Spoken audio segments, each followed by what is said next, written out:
الحمد لله رب العالمين والصلاة والسلام على سيد الانبیاء والمرسلین اما بعد جشن آزادی کے موقع پر موجود ملک کے سپوتوں اور وقار ہند پر مر مٹنے والے دوستوں، آج یوم آزادی ہے جو ہمیں انتھک کوششوں اور بے مثال قربانیوں اور ہندو مسلم اتحادی قوتوں سے حاصل ہوا ہے۔ آج جو ہمارے دیش کے بچے، جوان، بوڑھے،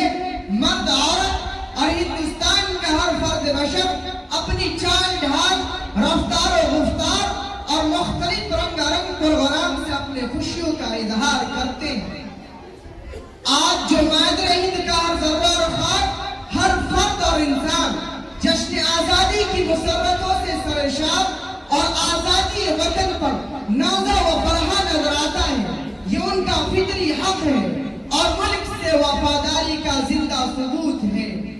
لیکن آزادی کیا ہے؟ کیا آزادی یہ ہے کہ دوسروں کی خوشیاں چھینی جائے، طاقتور کمزور کو ستائے، کسی کے مذہب اور آئین مذہب سے کھلواڑ کیا جائے، کسی مخصوص افراد کو قانون کی دھجیاں اڑانے کی مکمل چھوٹ ہو، مذہب خاص کے ساتھ تشدد کو روا رکھا جائے، اس کی تعلیم گاہوں کو دہشت گردی کا اڈا، اس میں پڑھنے والے طلبا اور پڑھانے والے علماء کو دہشت گرد قرار دیا جائے، اس کی عبادت گاہوں کو مسمار کیا جائے، اس کی ملک کی وفاداری پر شک کیا جائے، ملک کی آزادی پر اس کے آباء و اجداد کی قربانیوں کو تاریخ سے مٹایا جائے۔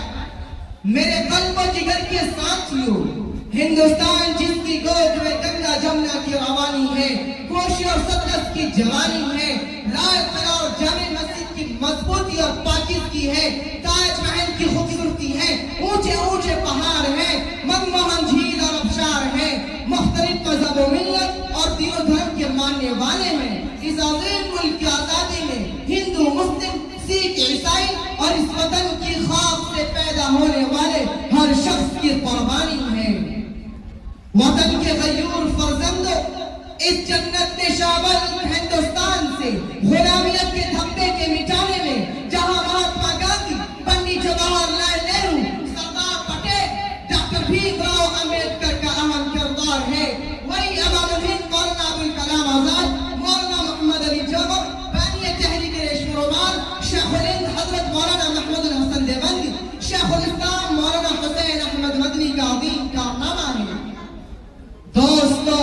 میں تاریخ آزادی ہند سے پوچھنا چاہتا ہوں کہ اس ملک کا کون وہ شیر تھا جس کی شہادت پر انگریز نے اعلان کیا تھا کہ ہندوستان اب ہمارا ہے؟ وہ ٹیپو سلطان شہید تھے۔ تاریخ سے پوچھو، جذبہ آزادی سے سرشار ہو کر لندن میں کس نے اعلان کیا تھا؟ یا تو ہمیں آزادی کا پروانہ چاہیے یا دفن کے لیے 2 گز زمین چاہیے، وہ مولانا محمد علی جوہر ہی تو تھے۔ اے تاریخ ہند، ذرا ہمیں بتا، کس مرد مجاہد نے سر پر کفن باندھ کر انگریز جس کو للکارتے ہوئے کہا تھا کہ میں نے کل انگریز کی نوکری کو حرام قرار دیا تھا، ابھی بھی میری یہی رائے ہے اور کل بھی میرا یہی فتویٰ ہوگا؟ یہ مولانا حسین احمد مدنی ہی تو تھے۔ اے سرزمین ہند، سنا تم نے،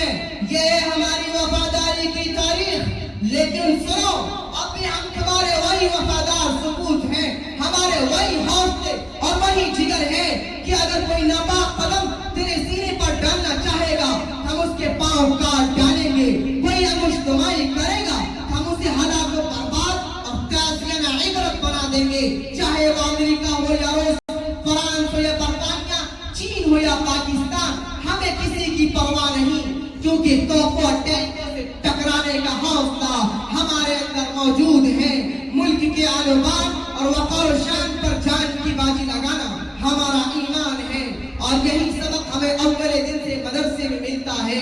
کہ جب تک جان میں جان ہے، جسم میں سانس ہے، تب تک وطن کی حفاظت کرنا ملک کی محبت اور ایمان کی علامت ہے۔ لیکن شرط یہ ہے کہ ہمیں اس ملک کا اجارہ دار نہیں، برابر کا حقدار تصور کیا جائے، غدار نہیں، وفادار مانا جائے، ملک میں امن و شانتی کا راج قائم کیا جائے، خوشحالی اور ترقی کی راہیں ملک کے ہر باشندے کے لیے کھولی جائے، گنگا جمنا اٹھایا جائے. برادران وطن، آئیے ہم اس کے اعتراف و اقرار کریں کہ ہندو مسلم سکھ عیسائی کے ملاپ سے وطن کی آزادی ہوئی ہے اور اسی عظیم اتحاد میں ملک کی ترقی بھی ممکن ہے. اللہ سے دعا ہے کہ وہ ہمارے اس جنت میں شامل ہندوستان کو امن و امان کا گہوارہ، ترقی کا بلند مینارہ اور آپسی اخوت و محبت کا نمونہ بنائے. ہندوستان زندہ باد. یوم آزادی